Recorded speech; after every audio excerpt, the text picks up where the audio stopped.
ஐயம்பாளையம் கிராம நிர்வாக அலுவலர் கூலி தொழிலாளியிடம் ரூபாய் 2500 லஞ்சம் பெற்றபோது கையும் களவுமாக பிடிபட்டார். கைது செய்யப்பட்ட அவரிடம் லஞ்ச ஒழிப்புத்துறையினர் தீவிர விசாரணை மேற்கொண்டு வருகின்றனர்.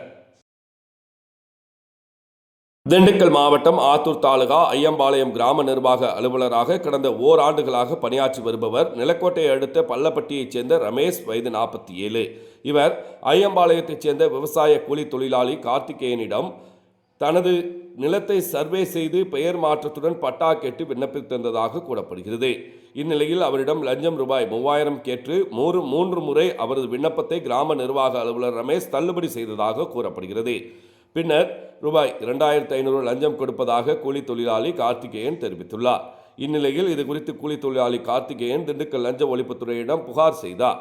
இந்த புகாரின் பேரில் நேற்று புதன்கிழமை வழக்கு பதிவு செய்த லஞ்ச ஒழிப்புத்துறையினர் இன்று கார்த்திகேயனிடம் ரசாயனம் தடவிய ரூபாய் 2500 ஐயம்பாளையம் கிராம நிர்வாக அலுவலர் ரமேஷிடம் அவரது அலுவலகத்தில் வைத்து கொடுத்த போது மறைந்திருந்த லஞ்ச ஒழிப்புத்துறையினர் ரமேஷை கையும் களவுமாக பிடித்தனர்.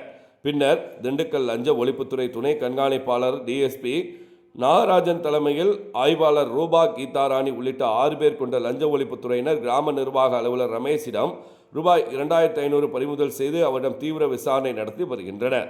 மேலும் அவரது அலுவலகத்தை கதவை மூடி விசாரணை செய்யப்பட்டு வரும் நிலையில் அந்த பகுதியைச் சேர்ந்த பொதுமக்கள் வழக்கமான தங்கள் வேலைக்காக கிராம நிர்வாக அலுவலரை தேடி வந்து திரும்பிச் செல்கின்றனர்.